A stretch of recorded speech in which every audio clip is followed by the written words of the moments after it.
Well, I don't think I need this. Okay. Is that okay? Yep. So I'll set that down. And I want to come see that movie, I think. I heard that was a great movie, so I may sign up for that if that's okay. Is that okay? Can I sign up for that? Yeah. Even? Oh, yeah. All right, good. My name is Ken Hochstetler, and Steve, thank you for the introduction, but it sounds like I'm more important than what I really am. No, you are. And so, anyways, I know that even speaking on spiritual health, there's so many more better speakers than me, and I can tell you that right now. Here's where my strength is at as a chaplain. I work with Corporate Chaplains of America as a chaplain, as a regional director.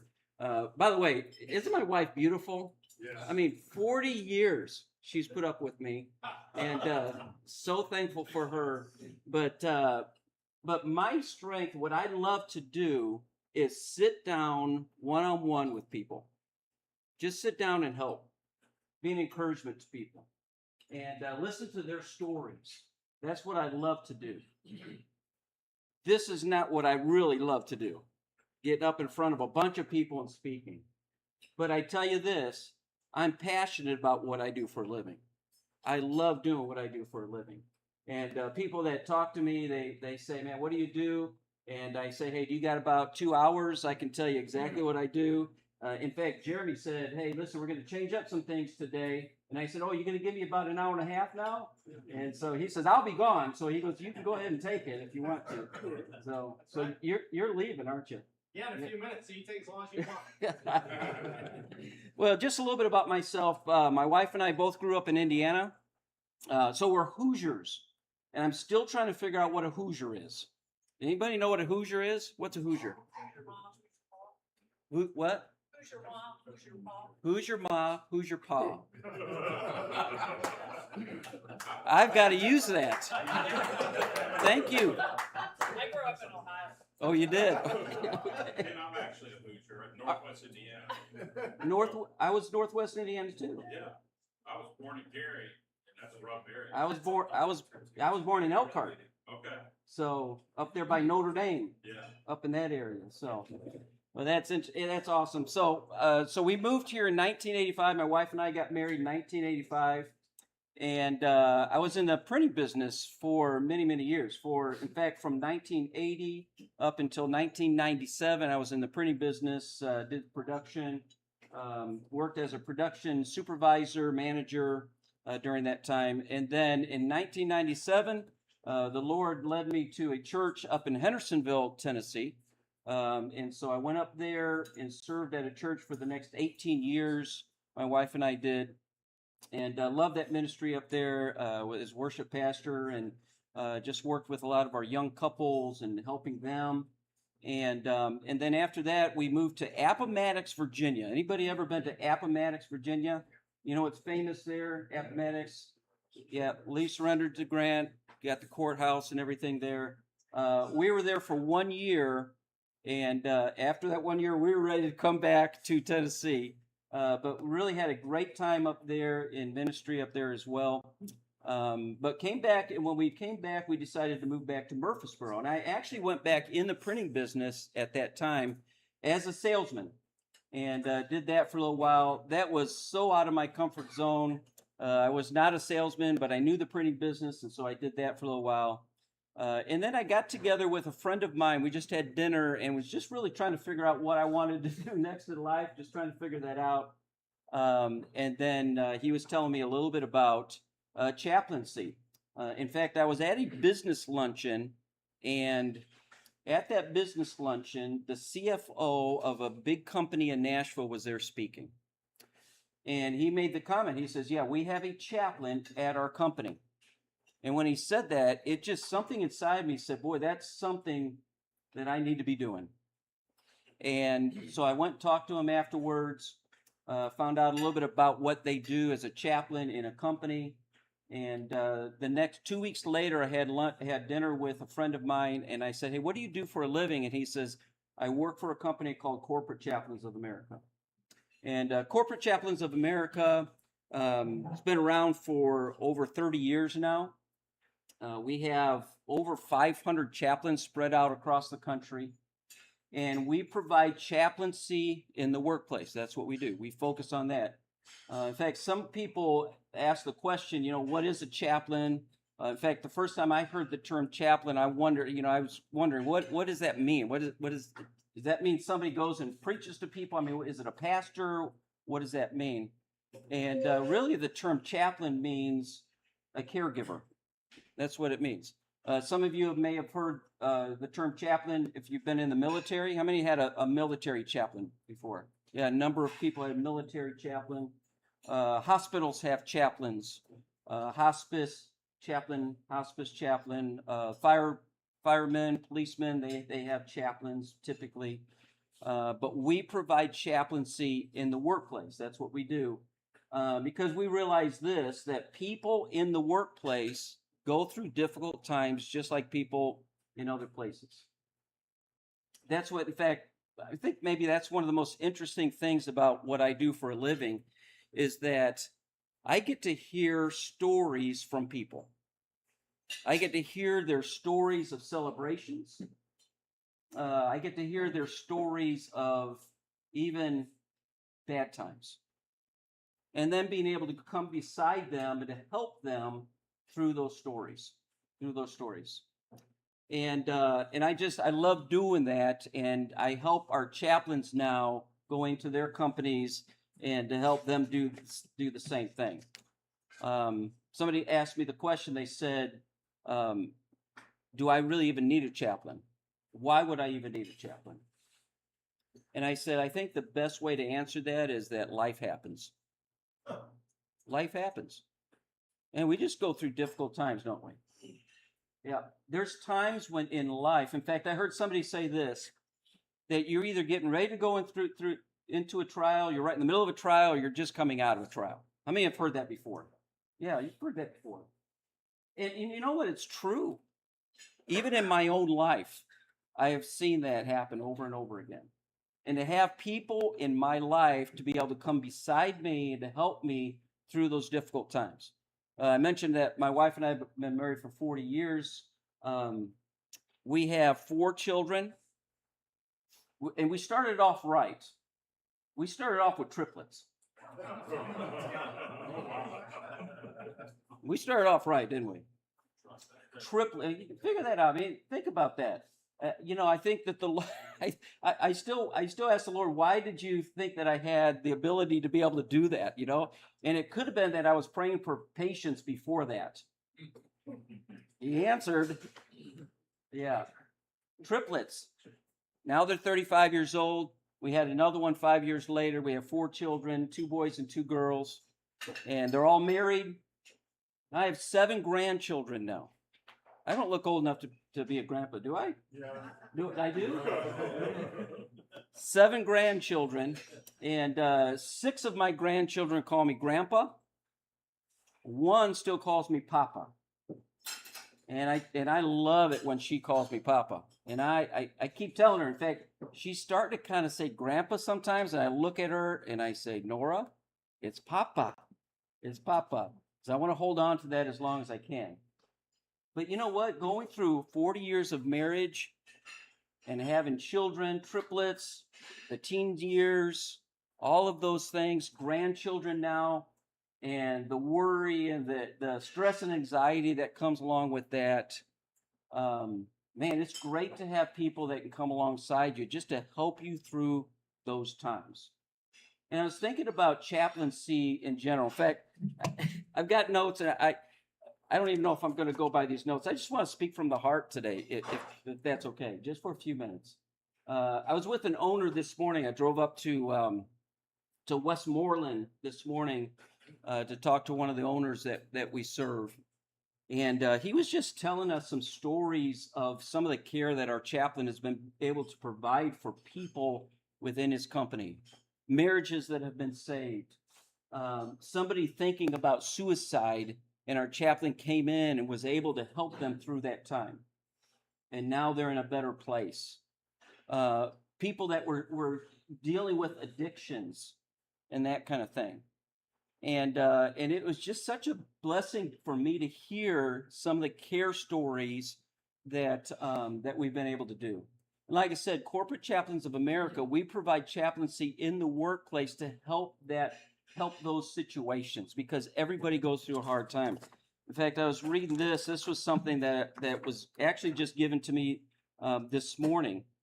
Over the past, well, so far this year, 2026 year to date, we have made 3,951,741 contacts with employees. And out of those contacts, we have had 484,000 care sessions.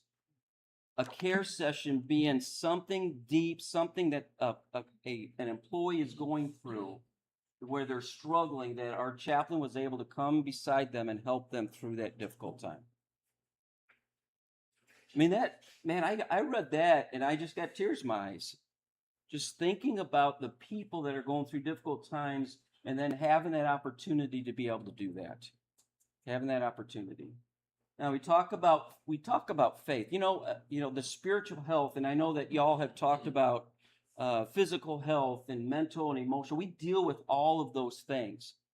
But I think one of the things that a lot of times we miss out on, and that is, what is their spiritual health like? What is their spiritual foundation like? And we want to help people in that area as well. In fact, everything that we do, it's a voluntary benefit. It's all permission-based. It's all confidential.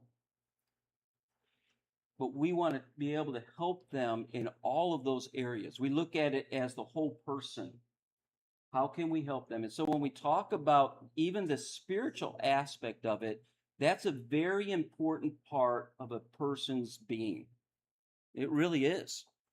And so when you think about that part of it, you think about how we can help them. Everybody's got faith.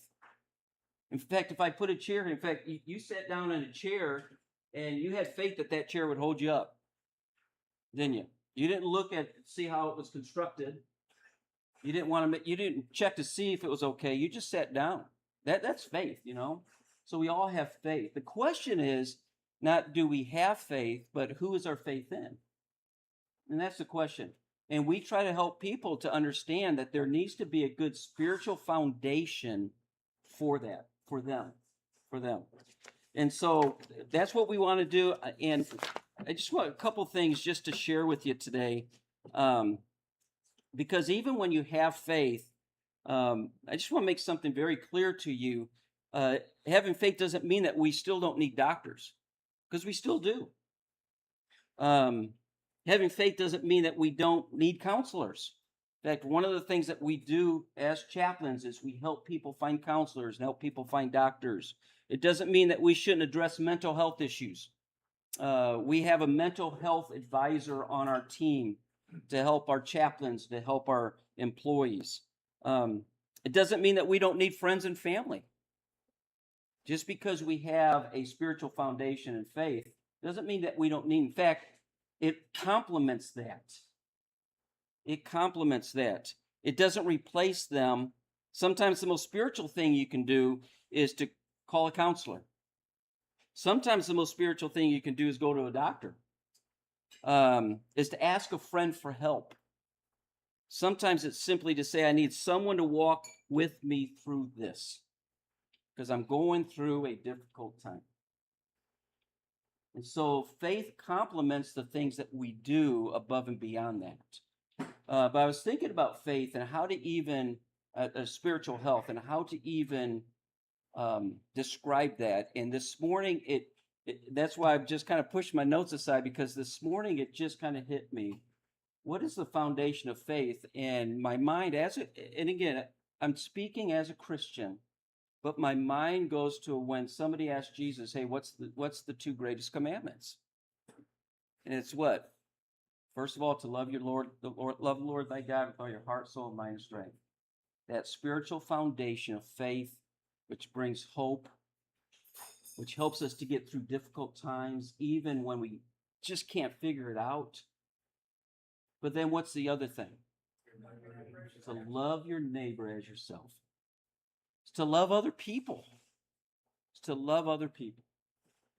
I had an employee one time, I was introduced as a chaplain at a company. And after I was introduced, this employee came up to me and he said, hey, man, it's great to meet you. but I just want to share something with you. I don't need a chaplain. There's no reason for you to even come and talk to me. Now, we're a voluntary benefit, and I said, that's fine. I said, I'll be here each week. In fact, as a chaplain, we go to our companies each week to build relationships, and it's because we want to make sure they get to know us as well. Every week I was at this company, and there was sometimes I'd see him off in the distance, and I'd wave at him, and sometimes I'd get a nod, sometimes, but most of the time he just kind of turn around and act like he was working. I didn't talk to him for 7 months. 7 months. And then one night at 11 o'clock at night, I get a phone call. And he says, hey, chaplain. He says, man, I know I haven't talked to you much. And I thought to myself, you haven't talked to me at all. He says, I know I haven't talked to you much. He said, man, my dad just died. And we don't know what to do. And I said, how can I serve you? How can I serve your family? He said, man, would you come be with my family? And I said, absolutely. And I got dressed. I drove on the other side of Nashville to be with his family. Sat there for about 2 or 3 hours, just listened to them talk about stories of his dad and her husband. And then to be able to just offer some comfort to them during that night. By the way, going through the funeral process and getting all the details and all those things are difficult when something like that happens. Y'all have been through that, haven't you, before? To be able to help them and walk them through those details, to help them through that. And then they asked me if I would do the funeral at the end of the week and doing that funeral for them. And then to provide grief care on top of that, even after that. When I went back to that company after that, who was the first person that came to me after that?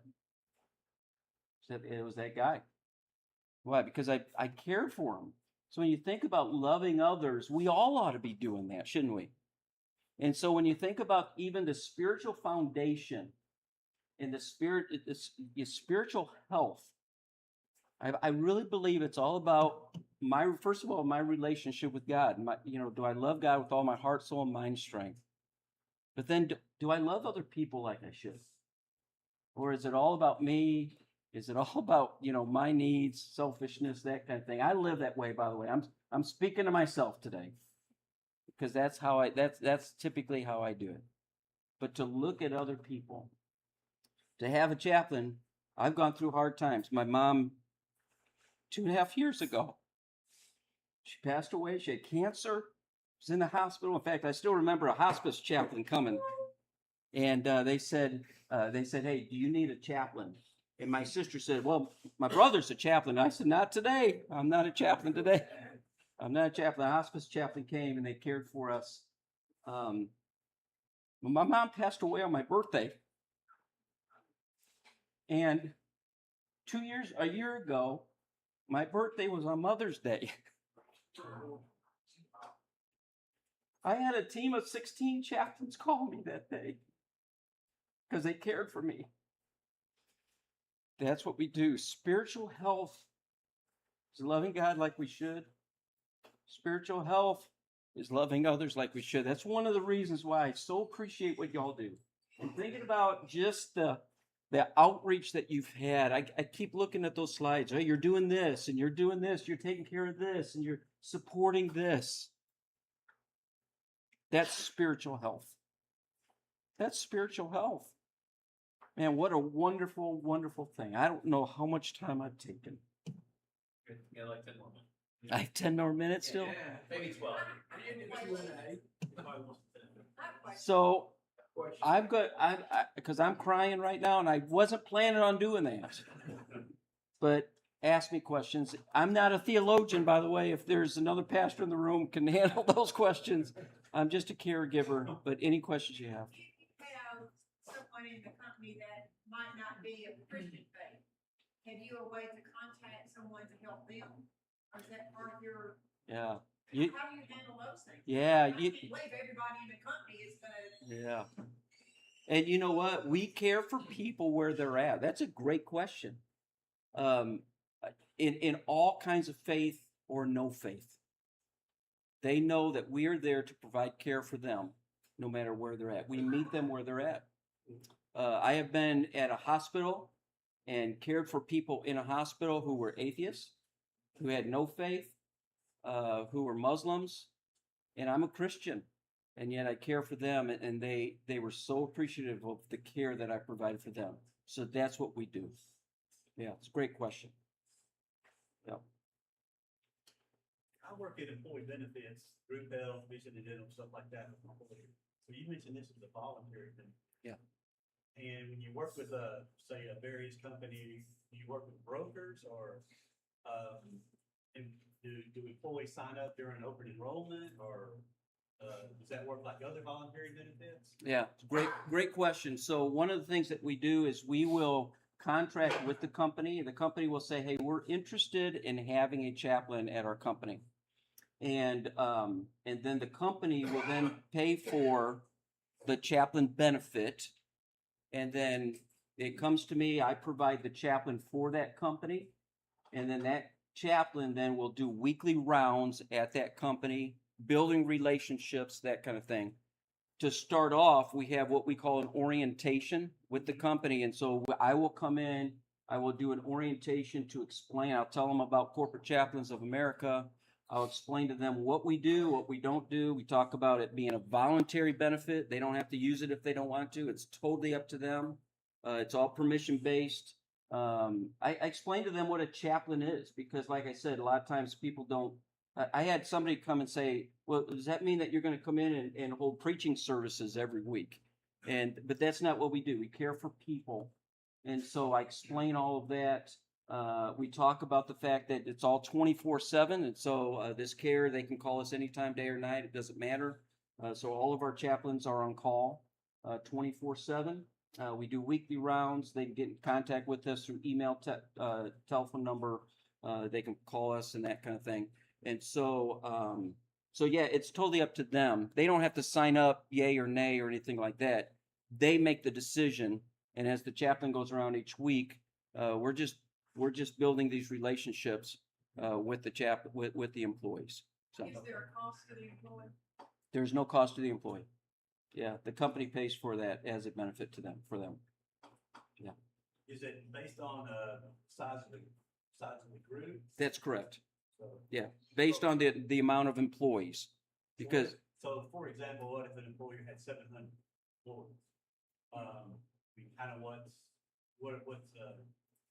that is beyond what I do. I'm in operations, and the Okay. pricing is figured out with our field development team. okay. Yeah, and it depends on, there's so many variables, so it depends on how many times the chaplain will go a week, how many shifts the company has, how many employees, that kind of thing. Okay. But we can answer any of those questions one-on-one with the field development. Yeah, great question though. Yeah. Have you seen an uptick in usage, post-COVID? Because the world made a drastic change, so I'm just curious to know, there's been an uptick in usage. Yeah, it's a great question. I still remember COVID. Man, a lot of companies during that time were so careful, and they needed to be. A lot of them said, "Hey, you need to wear a mask if you're going to come into our company." It was a hard time just because it's tough to talk one-on-one even with a mask on, and y'all remember those days. It was tough. But after that, and one of the things that we really improved on was our virtual care. Because a lot of times, if you remember right, some of those companies ended up working from home. And some of them are still working from home because they just do, Some of them have come back. So we have really improved in our virtual care. We have a virtual, what we call a remote care team.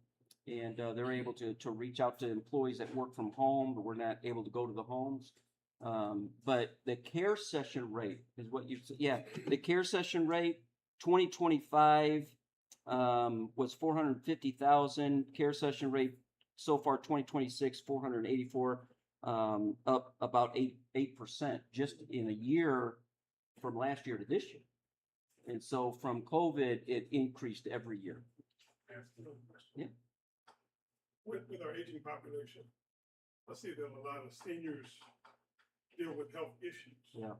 And loneliness can also impact their health issues.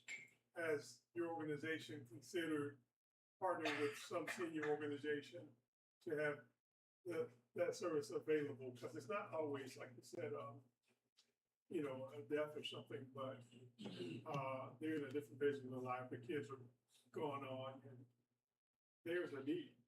And they oftentimes don't know who to turn to, but maybe something to consider if you're not already doing that. Yeah, one of the things, and I don't know if I mentioned this, but one of the things that we do as chaplains is we are a conduit to resources to get them help. So every one of our chaplains, they have a whole list of resources based on almost every care session that we do. One being aging parents, which, I mean, I was dealing with that with my mom and dad.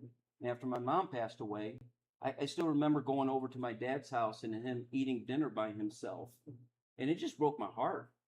And so to be able to care for them, of course, I can't be a chaplain to my dad. So getting him help beyond me, I was able to do that. But yeah, having resources, I can't give you any specifics, but each one of our chaplains has a whole list of resources to help in those areas. That's a great question. Yeah, thank you. John? You just said something made me say something I thought I'd say earlier, and that is, I think we sometimes as people think, well, we got all these people around us, and this is really helpful. But I think there is a time and place where it's not. And you just mentioned that. For me, when I went through divorce, I remember, my family, they had all kind of opinions and all kind of things, but it wasn't what I needed. And then when I did find a really good program called divorce care, that spoke to me volumes. And I think that's kind of what you're saying is sometimes the people who want to help the most are not. Yeah. That's so good. Yeah, I was thinking my dad went through grief share. Yeah. And it was very helpful. In fact, he went through it twice. We encouraged him to do that, and that was very helpful. It was very helpful to him. By the way, my dad's 85 years old and just got married 3 months ago. So how about that? So now we're dealing with a whole different thing. So, yes, sir. This is a question that I'm not sure how you can answer it. Do your chaplains have the same kind of, say, legal coverage?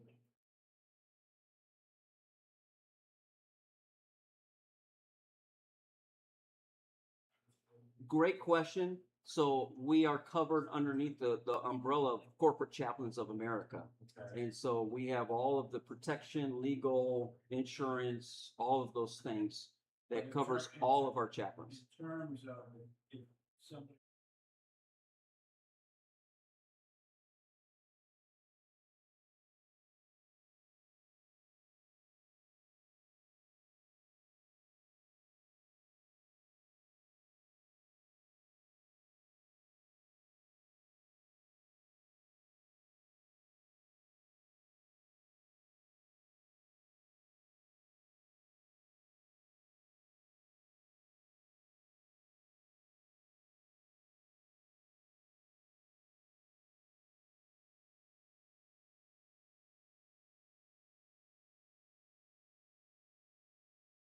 Same thing as a pastor. Any pastors here?